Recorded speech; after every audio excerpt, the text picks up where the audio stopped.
podcast, we learn together from the best scientists and thinkers alive today about how your mind-body reacts to what you feed it. Before starting Mind and Matter, I spent 10 years in academia doing scientific research. I got a PhD in neuroscience where I focused on neuroendocrinology and the neurobiology of behavior, and before that, I specialized in molecular, developmental, and evolutionary genetics. I use my scientific background to help parse and translate the information that guests share on the podcast. In addition to the podcast, I write long-form written content inspired by the show where I integrate what I've learned across episodes. I also have a free weekly newsletter where I provide you with upcoming guests, share links, and provide commentary on scientific studies and research that I'm reading, and more. Visit mindandmatter.substack.com to find all of my content. Hey everyone, a great way to support my efforts is to visit my support page at mindandmatter.substack.com. A link to that page is in the episode description, or you can search for it on the Substack page itself. The support page has an up-to-date list of my affiliate partners. These are companies I work with, and if you buy those products through those links or using the discount codes provided, those will get you a great deal on a variety of products related to optimizing physical, metabolic, or mental health and vitality. These are all products I use myself, and some of them are directly related to podcast episodes or formulated by Mind and Matter guests. For example, there's a great product called Keto Citra, formulated by a kidney biologist who is on episode number 186. It contains the ketone body BHB together with several minerals in a precise ratio formulated with kidney health in mind. There are also links to products like physical technology devices to track your metabolic health, digital applications to help you find and learn about food and consumer products, and more. One product I use every day is the AquaTrue water filter. I recommend this to everyone because it gets everything out of your drinking water: heavy metals, microbes, endocrine disruptors, microplastics, you name it. Other charcoal or gravity-based filters that a lot of people use don't get everything out, they just get some of the stuff out. So I really like the AquaTrue product. You can look for a link to my affiliate partners on my support page or directly in the episode description to this episode, or you can go to mindandmatter.substack.com to find it there.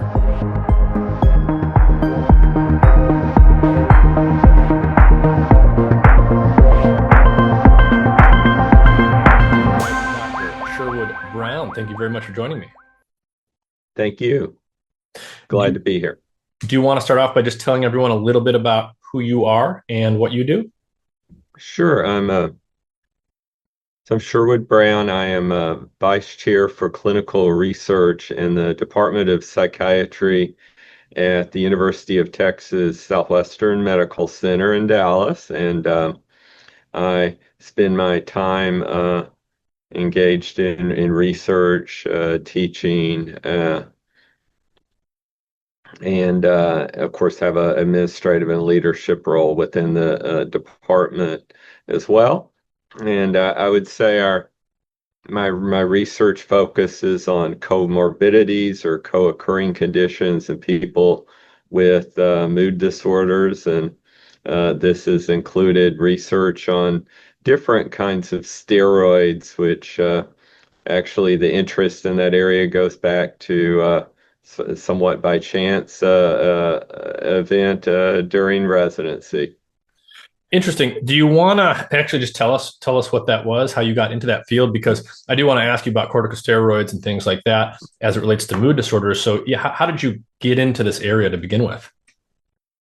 Sure. Well, when I was in medical school, I certainly knew I wanted to be in academic medicine and research. I had a PhD in chemistry before medical school, but I really didn't know what I wanted to do. I did some research related to bipolar disorder in medical school and interested me. That was after I surprised myself by deciding to become a psychiatrist, but and then I came here to UT Southwestern for residency, and I was on the research track, but I didn't really know what research I wanted to do. I was interested in all sorts of things, and a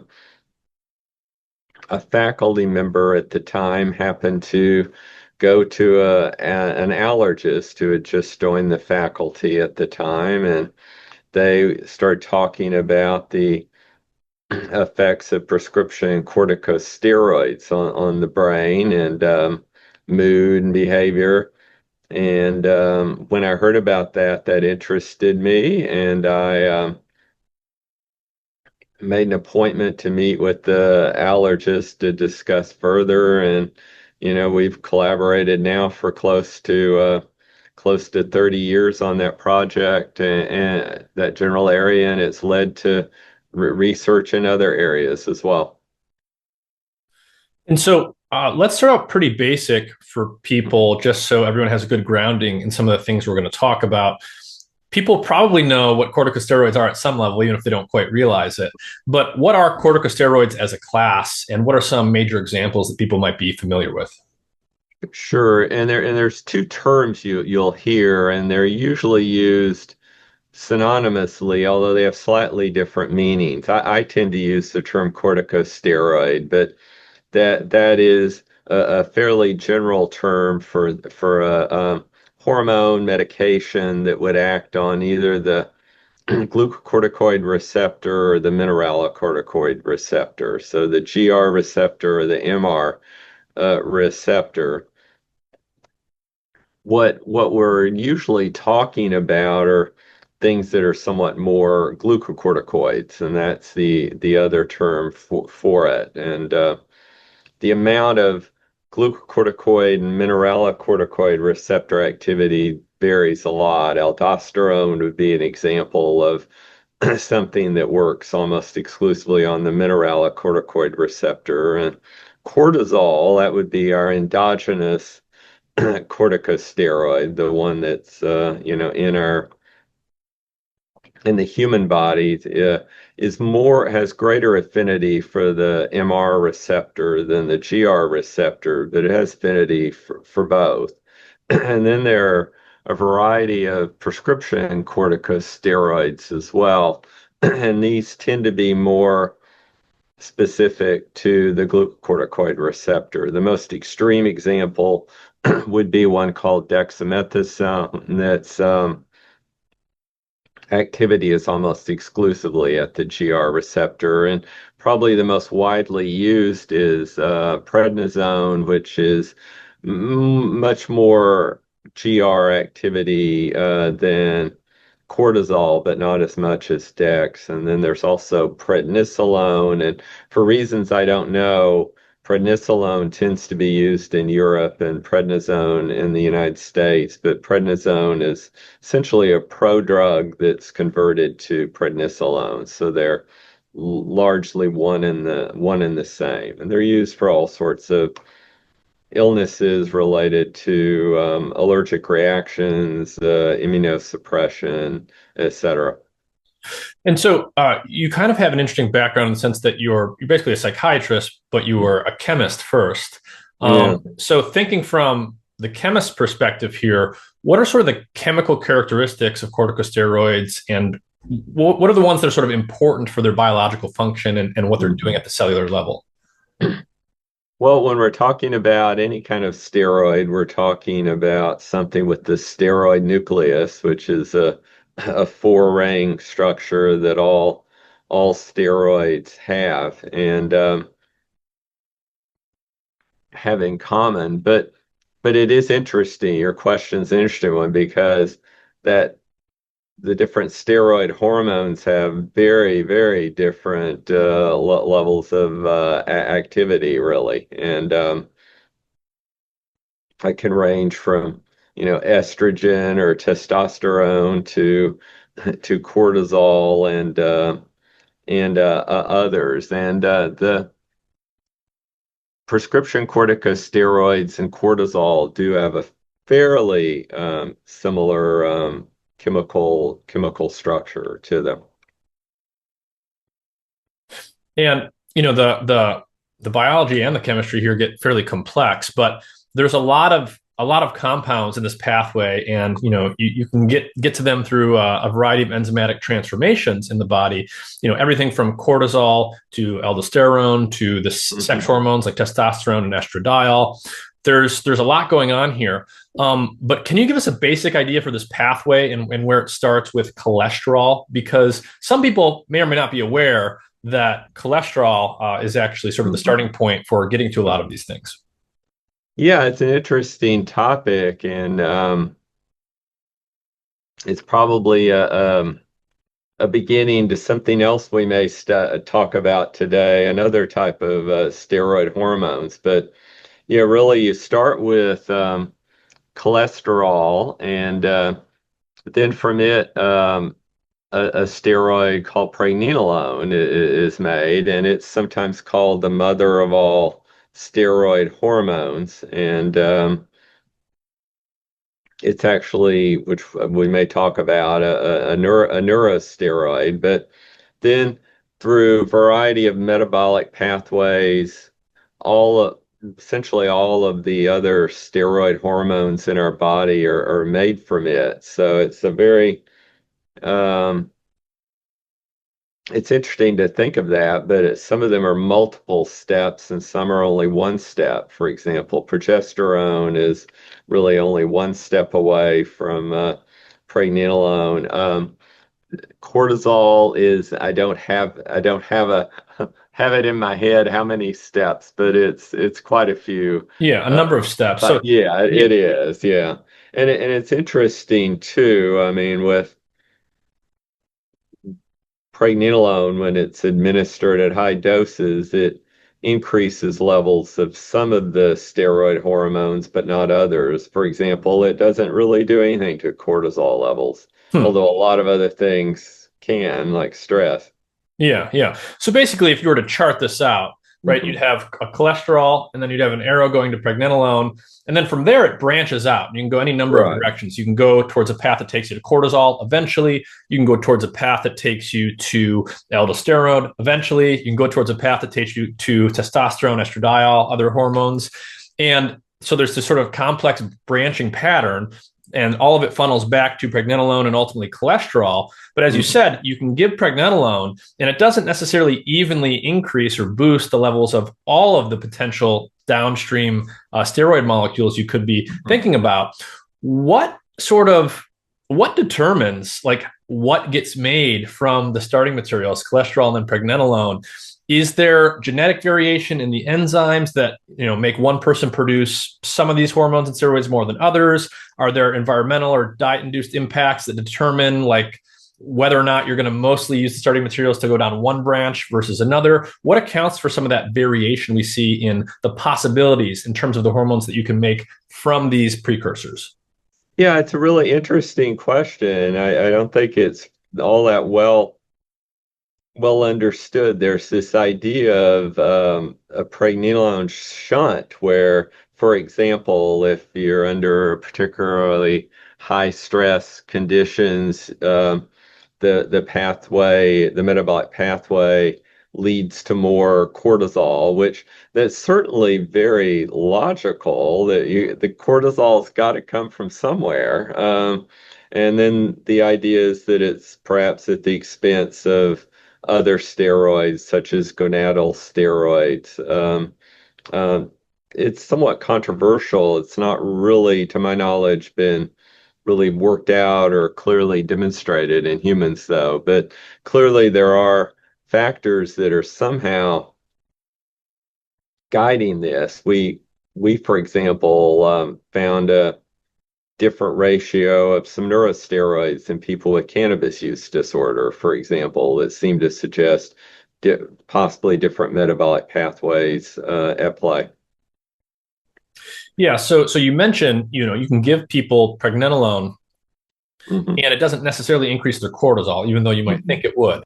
So when you give, how much of the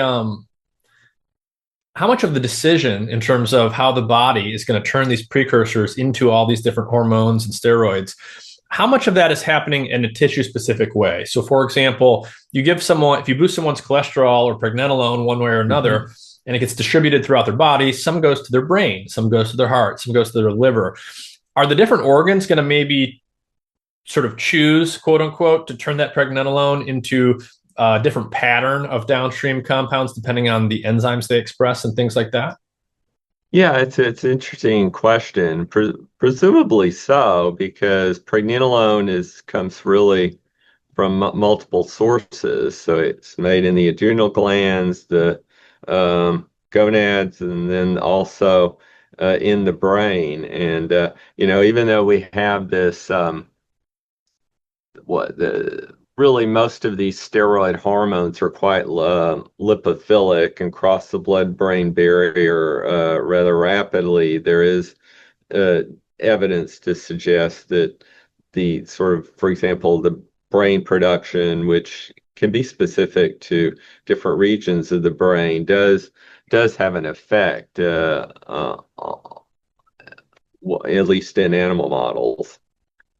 And when we think about, so again, we start with cholesterol, we go to pregnenolone. From there, you can make any number of things, and the biology is Mhm. complex. But one way that you can think about pregnenolone is just sort of an intermediate. Cholesterol gets Mhm. turned into this, and then it's going to be used to turn into other things. And it's easy to overlook, perhaps, that pregnenolone itself can act on our cells. It can do stuff. It can act as a signaling molecule. I want to ask you a little bit about that. And Mhm. I'm most interested in learning about what's going on in the brain, but I'll let you direct us to anywhere that might be interesting. Okay. What is pregnenolone itself actually doing in terms of how it affects cells and acts as a signaling molecule?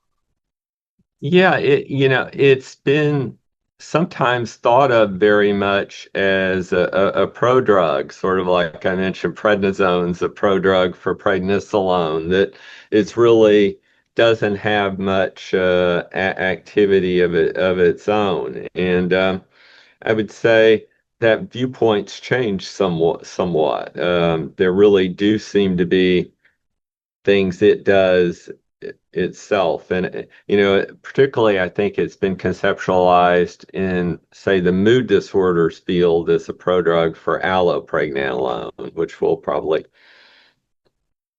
talk about. But pregnenolone has kind of a variety of really of effects, and it's an interesting group of effects. But then if once it's made or by the body, or if it's administered exogenously, it leads to all these other steroid hormones that have their own effects. But for example, pregnenolone is works on the NMDA receptor, not really as an antagonist, but more as a positive allosteric modulator. So that's thought to be potentially a positive effect on cognition. And Unlike allopregnanolone, which is a highly sort of GABAergic neurosteroid, pregnenolone seems to have somewhat the opposite effect as well. And I guess perhaps most interestingly, it seems to have effects on, well, maybe second most interestingly, it seems to have effects on um, microtubules or MAP2, which is kind of an unusual mechanism, really. And there's been some evidence that to suggest that might be important to mood disorders. But then the other area it acts on is the cannabinoid receptor, is CB1 receptor, where Mm. it's a negative allosteric modulator.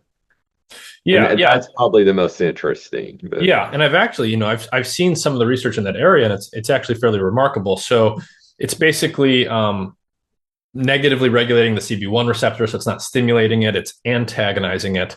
I know that people have used it to actually block the effects of THC, a CB1 receptor agonist. And even probably the most remarkable thing I've seen is that they've done experiments where they give pregnant rodents THC, and it affects the development of the brain of the little baby rodents developing inside of mom, and it affects the dopamine reward pathway in particular. But actually, giving pregnenolone to those offspring shortly after birth can reverse a lot of those effects. Mhm. And I think the induction of the cannabinoid receptors, or the stimulation, induces natural pregnenolone production. So it does seem to have quite a strong effect at these cannabinoid receptors, which are ubiquitous throughout the brain and body, and it's doing something pretty dramatic there. It seems. Is that your understanding?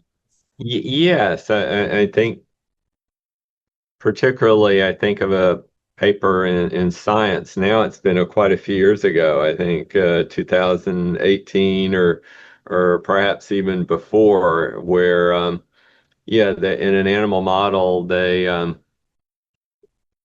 found that it seemed to prevent most of the CNS effects of THC.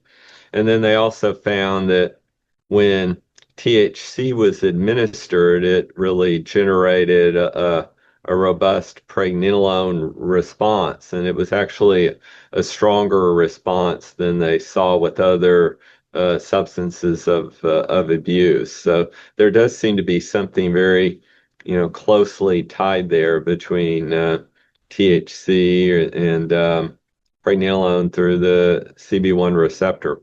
hmm And so some of those results, so basically you give certain drugs, usually rewarding drugs or drugs of abuse, but THC most of all, you give it to an animal and it induces a big increase, a big boost in pregnenolone production in the brain.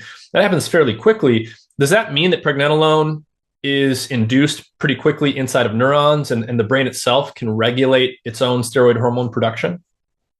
It would certainly suggest that. Yeah, it would. So that's really quite I think, an interesting observation there. They also found in animal models that in an animal model of psychosis, which you can argue about animal models of psychosis, but that it blocked the sort of psychosis generated through THC in animal models as well. So that really had a lot of effects on the brain related to THC administration, but it's not really a true antagonist. And they've looked some at antagonists, and they have a variety of side effects associated with them that pregnenolone doesn't really Yeah.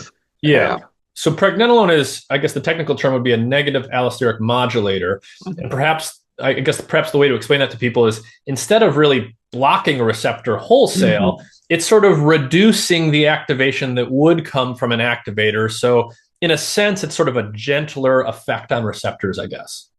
Exactly. Yeah. So it may block the effects in a more subtle way. It may block some of the effects more than others. So it potentially, I guess you could say it could lead to lower efficacy depending on what you're looking for, but it could also lead to better tolerability. And so you mentioned allopregnanolone earlier. I believe this is one step after pregnenolone. What is pregnenolone versus allopregnanolone, and then what is sort of going on and what's interesting about these things in terms of the brain, especially as it relates to things like neuroprotection, mood Mhm. disorders, and other things that you've studied?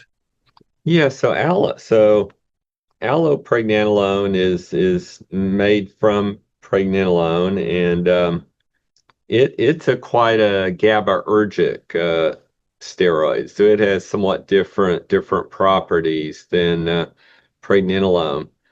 Um, if you give pregnenolone orally, um, which you can, it's over the counter sold as a supplement, um, and that's usually what we use in our research studies. But um, it's then converted in the blood to allopregnanolone. A lot of it is, and levels go up.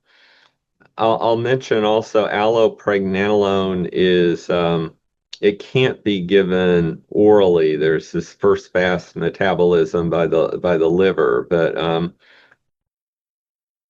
there was a IV formulation of allopregnanolone that was developed for postpartum depression and got FDA approval. It's called Brexanolone. So it sort of it's given IV and they achieved very high levels of allopregnanolone and it looked really quite effective.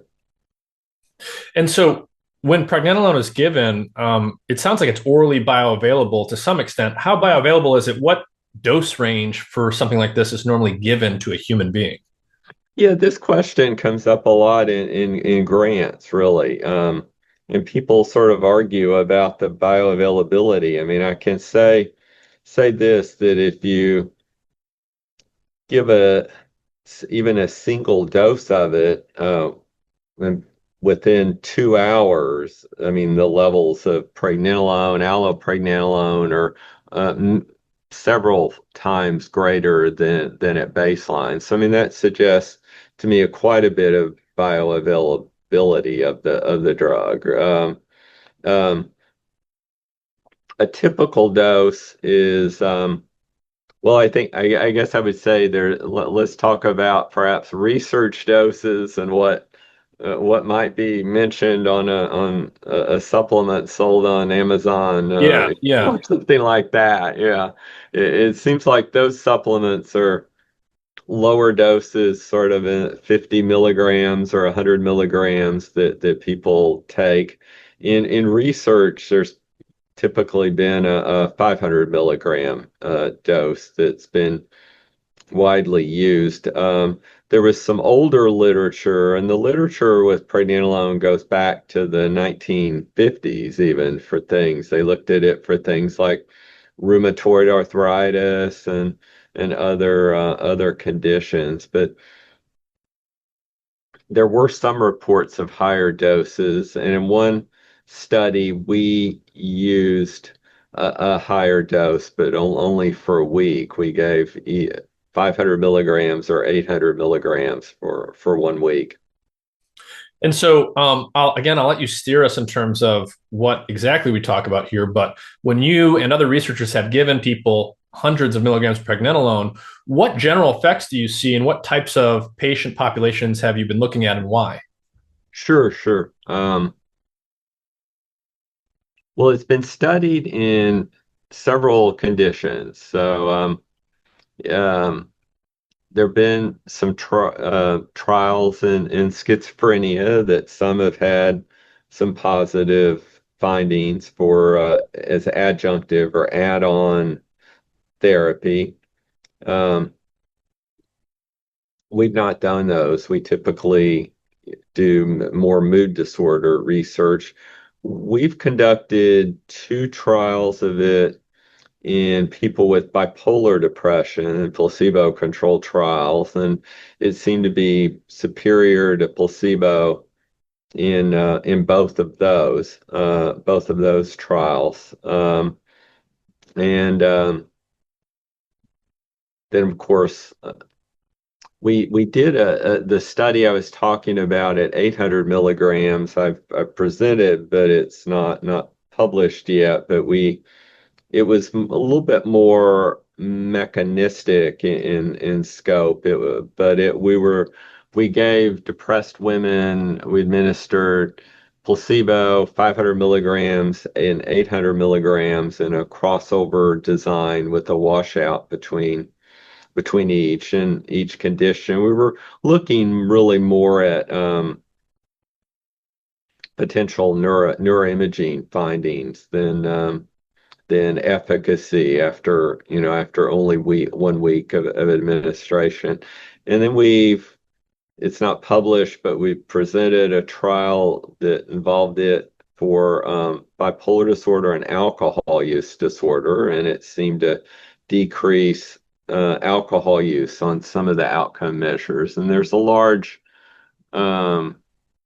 database in animal models of it for related to alcohol use. Yeah. So, And I guess that would make sense in light of what we've learned that we mentioned earlier. This is a negative allosteric modulator of the CB1 receptor. The CB1 receptor is important for lots of stuff in the brain. It's all over the brain, but among other things, it's important for reward processing and plasticity stuff.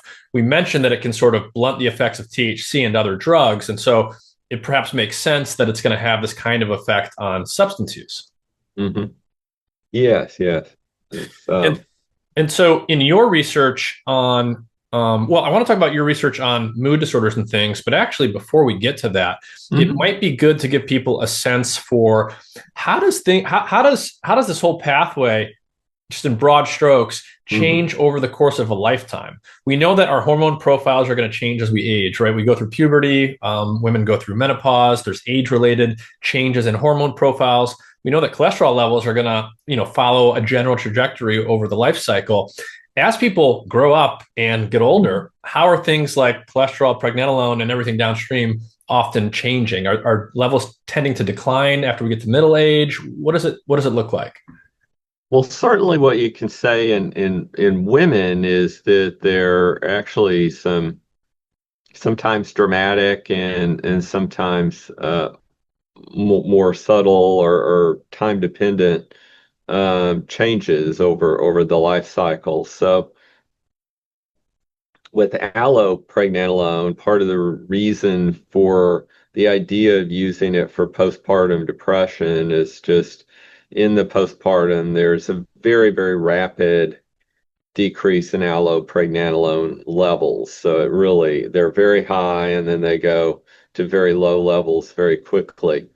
In menopause, there's there's some of the same, but it's not a matter of hours. It's more over a period of months and years. And as I recall, pregnenolone levels and DHEA levels also go down over that time period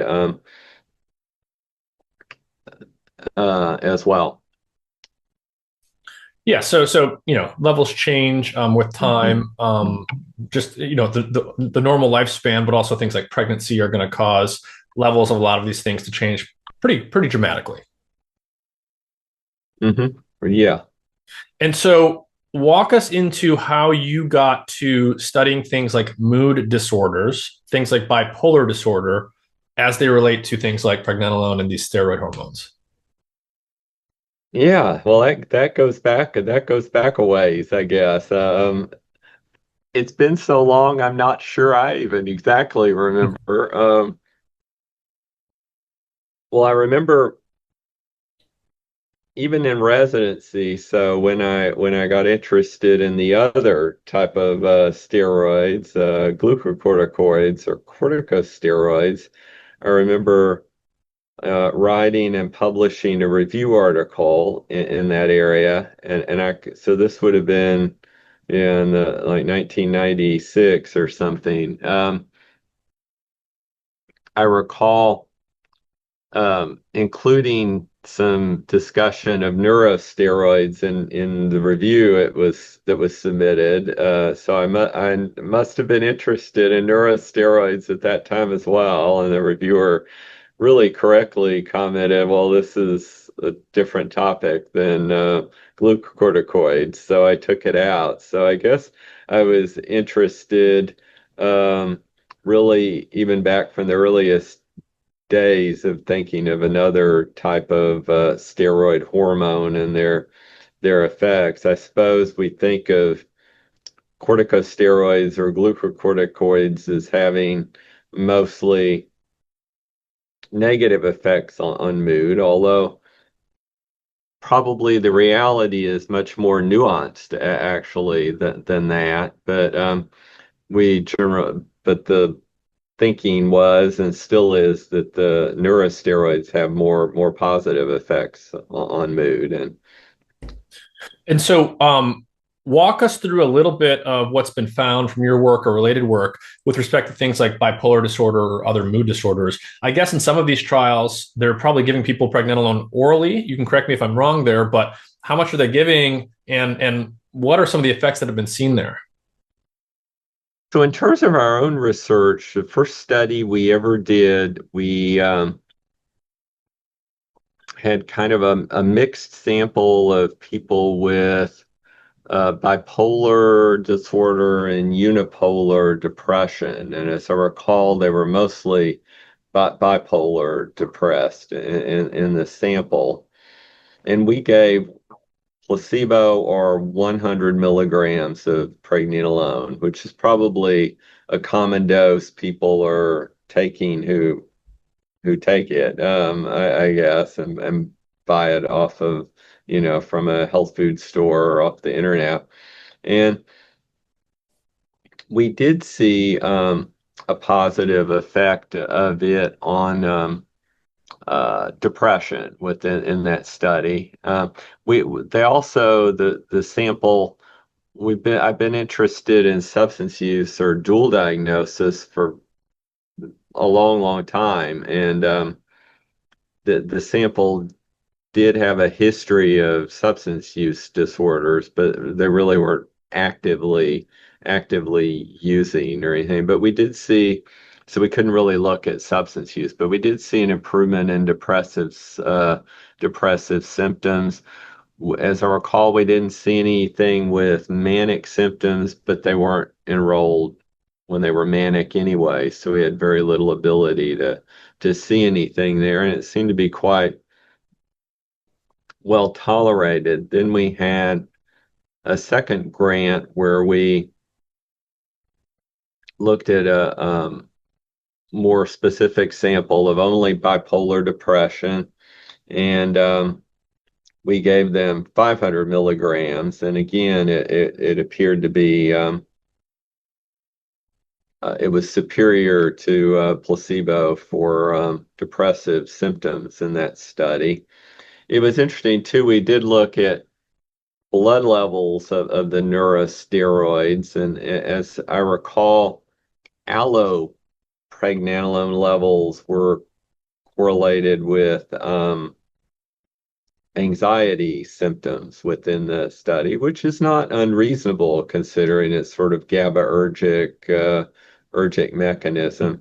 I will say I think kind of a challenge with looking at the blood levels of the neurosteroids is, although they're greatly increased, they don't all have very long half-lives, and just slight differences potentially. And when you draw the blood and things like that can lead to differences. So those were two studies we did, and those are published in the literature. We then, as I mentioned a little while ago, we did a study of it with really it was a three-arm study. It had pregnenolone and another supplement we have researched quite a bit called citicoline, which has a different mechanism, and placebo. And it did look like the pregnenolone decreased on some of the alcohol use measures, decreased alcohol use, and that was at 500 milligrams. And it also, on the self-rated depression scale, it was associated with improvement in depression, although we didn't really power this study for that outcome, but we did see improvement in depression. So you mentioned, you can see effects clinically at 100 milligrams, 500 milligrams. This is apparently something that you can buy as a supplement. People can just buy pregnenolone off of Amazon or at the health food store. 100 milligrams might be, what people take in that context. How is pregnenolone being marketed and used as just like an everyday health supplement? What do people expect it to do when they buy it in that context? Yeah, no, it's a great question. I think people expect it. Well, obviously they say kind of vague things about pregnenolone or supplements about it, but I think they expect what they typically expect is for it to have positive effects on something more related to cognition or brain protection in some way, which it certainly could. I will say I have anecdotally too, when I've presented on this topic, women have mentioned to me that during menopause they took pregnenolone. So I've looked for that on the internet, and I really have not found the talk of that I would have expected. But it seems to be something that people talk about and use it for as well. So I don't think many people are taking it for things related to mood, though. Okay, interesting. So what are some of the things that you're more actively studying today related to corticosteroids? Okay, corticosteroids? Yeah, just in general. Okay. Well, I'll tell you what we're doing. Well, I mentioned some recent past with I'll mention with a little bit more about pregnenolone too, although some of it's not published yet. Um, I mentioned earlier I we did a study, more of an imaging neuroimaging study in women who were depressed, and um, what we found was that with the 500 milligram dose, we saw this using resting state fMRI. So we're looking at connectivity during the resting state. We saw decreased connectivity between the amygdala and the frontal pole.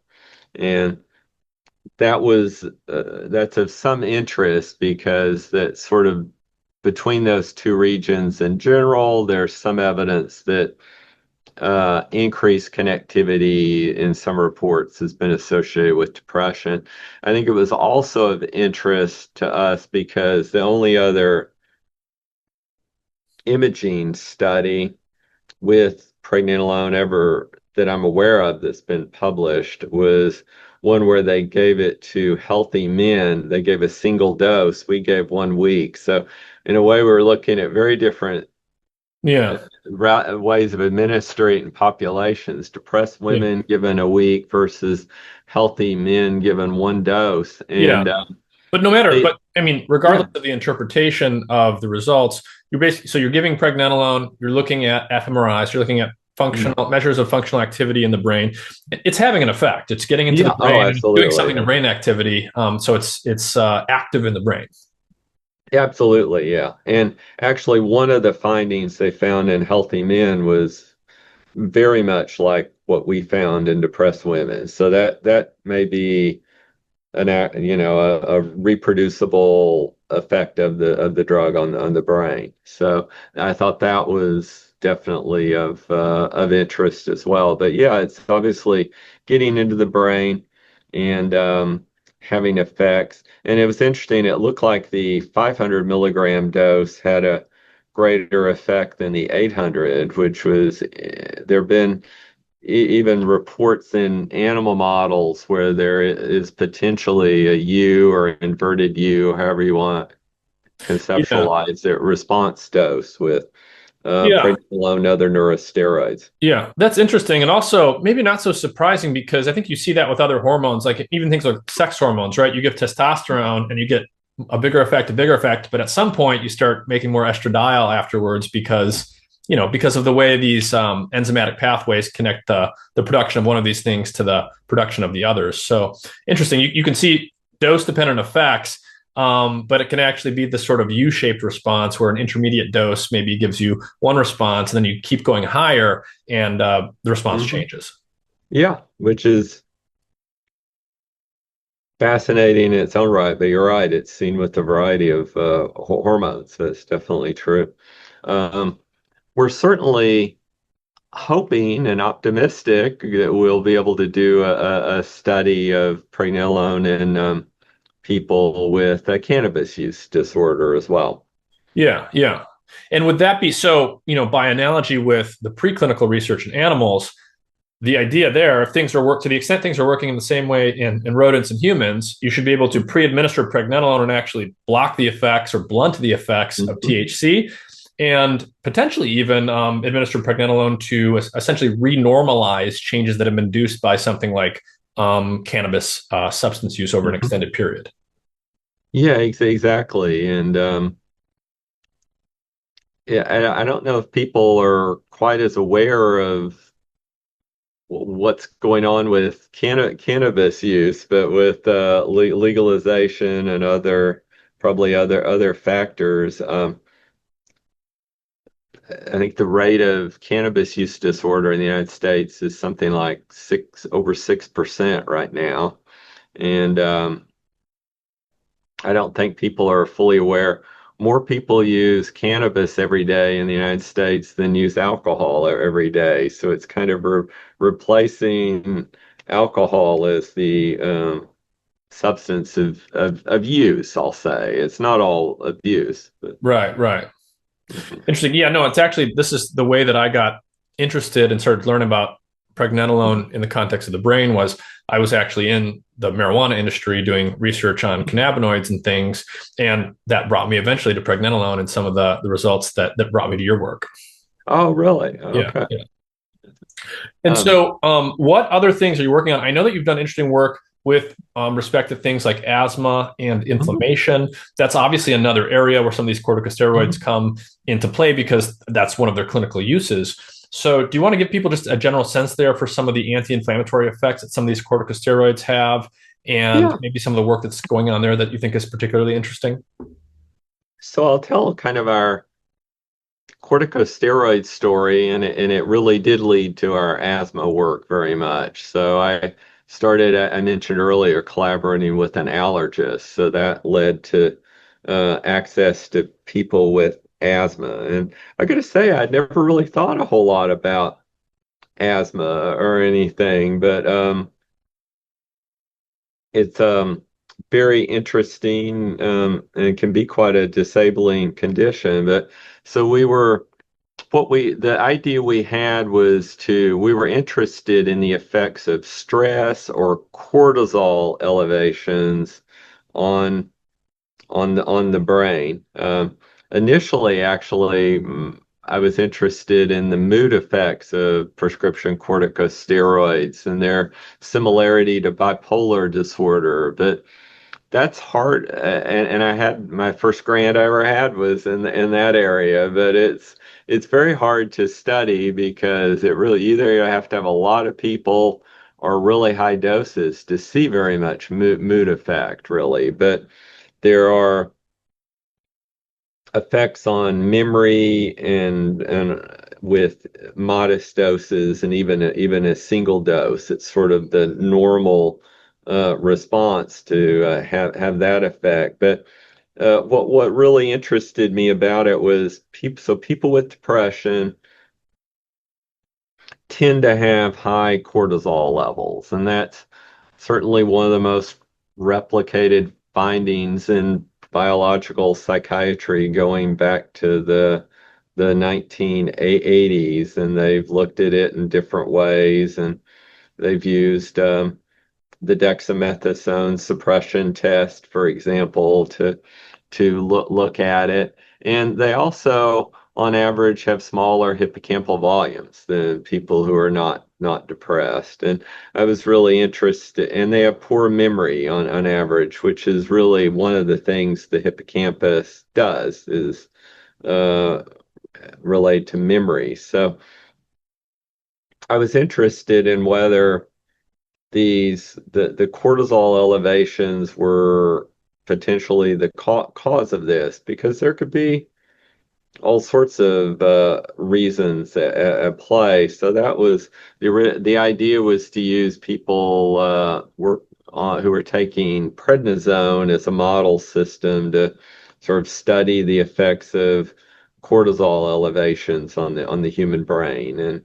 And we found, and really to translate also some of the preclinical work, and that was really vast. A lot of it was done by, he's passed away a few years ago, but Bruce McEwen at Mhm. Rockefeller University. He was actually a mentor on my K Award or early in my career. But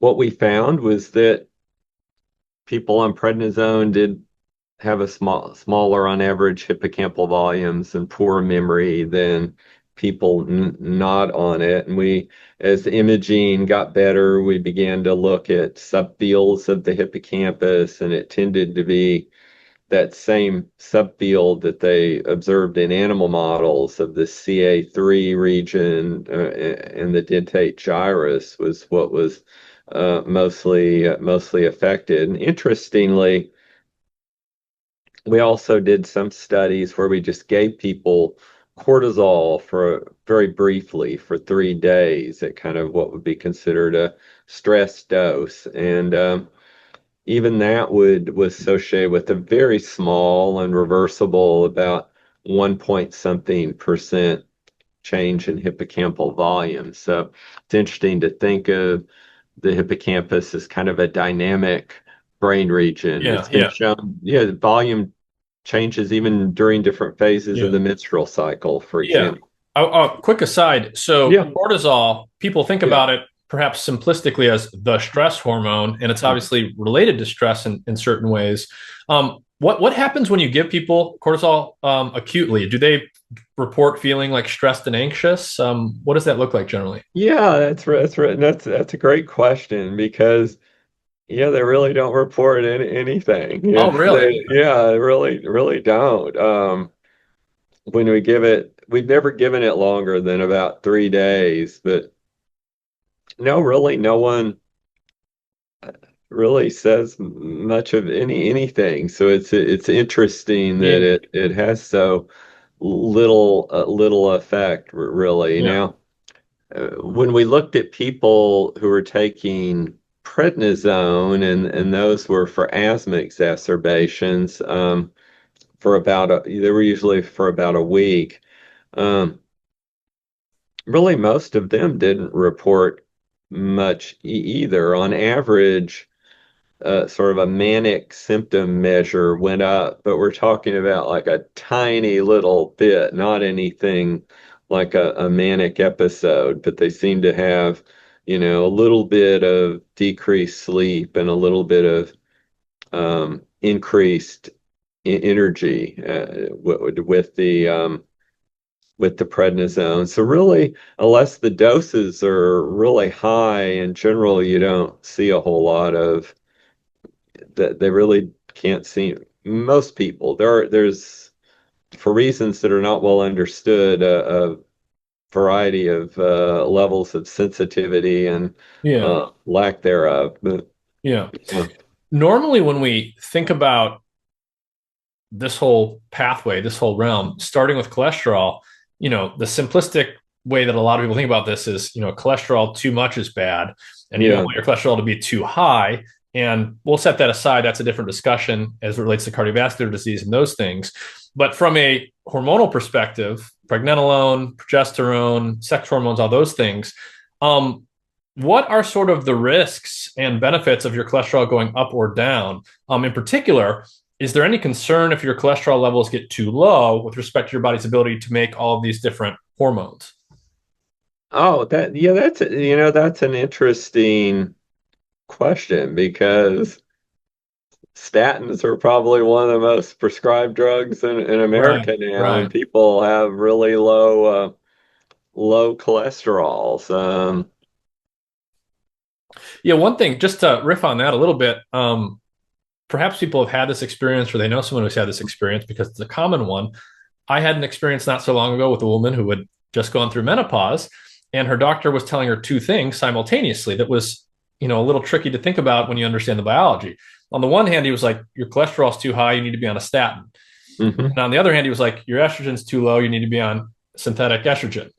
And I was like, well, that's interesting because the statin's going to bring down the precursor to the estrogen. So, how do you square that circle? It was an interesting Yeah. thing to think about. There was a literature in the 1990s, and it just sort of, as things go, it sort of, people stopped talking about it. But they were finding, and this would have been sort of pre-extensive statin use, but they would have observed there was increased risk, for example, of suicidality and Hmm. with low cholesterol levels. But to my knowledge now, we're sort of done a experiment in that way of millions of people, and I'm not aware that's not an active area of research anymore, and I'm not aware that the finding is held up at all. Yeah, yeah, yeah. Yeah, Interesting. but Yeah, but we have done this kind of natural experiment where we've lowered lots and lots of people's we cholesterol. sure have. Yeah, Yeah, yeah, yeah, probably mostly for good. Yeah, for good with good effects. yeah. What you mentioned some work that you've done on the neuroimaging side that's perhaps Mhm. think is there anything else on the horizon from your lab with this stuff that you're open to talking about a little bit, even if it's not published yet? I think what else? So, well, Yeah, I guess I can't say too much about it because we're still sort of analyzing the data, but we did do um, a two-site study. The other site was at Mass General of Pregnenolone for menopausal and perimenopausal depression, Hmm. and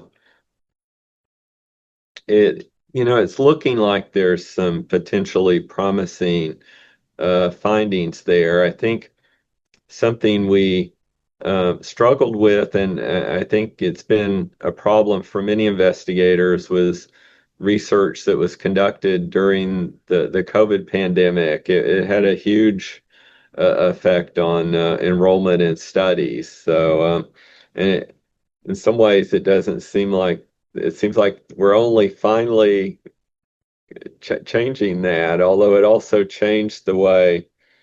Um, a lot of our research is done too, where it's done sort of like our conversation here on virtual calls. Yeah, yeah. And we did mention that Pregnenolone is something you can buy. You can buy it at the health store like any other supplement. So people do take this for Mhm. various reasons, I guess. I'm not sure how widespread use Pregnenolone is, but people are using it. Are there any dangers to Pregnenolone? Can you take too much? Should people be sensitive about the dose there? And does it have any obvious or major adverse Yeah. effects? Well, I wouldn't advocate anyone take it without discussing it with their physician, and certainly their physician or clinician should know if they are taking it. It's sort of one of those things. There's not really clear um, drug-drug interactions that have been observed, but also with supplements, there's not as much research in Right. that area either. It will increase progesterone levels, so is the potential for the the side effects from progesterone going up. It will generate allopregnanolone, and in the studies they've done with brexanolone or the IV allopregnanolone, and then with zuranolone, which is on the market again for postpartum depression, but it's essentially an oral formulation of a what a slightly altered allopregnanolone molecule. They find a lot of sedation and dizziness. I'll say we don't really see that in our studies, but again, the allopregnanolone levels, there there's not that much data even on what's really was achieved with brexanolone, although one I did see one paper where they looked at levels and it looked like they were really several times higher than the kind of levels that we see with something like 500 milligrams. So, but in general, it's been well tolerated. Yeah. Um, Do you have any final thoughts you want to share with people on this general topic related to Mhm. pregnenolone and these other hormones, or anything you want to reiterate from what we went over today? Oh, sure. Well, I think the neurosteroids is going to be quite an active area of research for a variety of brain related conditions, not only in psychiatry, but probably in neurology as well, for things like seizure disorders. So I do see it as really a promising area of research, really. The I don't know if we want me to say any more about corticosteroids or asthma research or any of that, but um, I think there's, certainly interesting research being conducted on the effects of stress on the brain as well. All right. Well, Dr. Sherwood Brown, thank you very much for your time. I appreciate it. Thank you. Bye.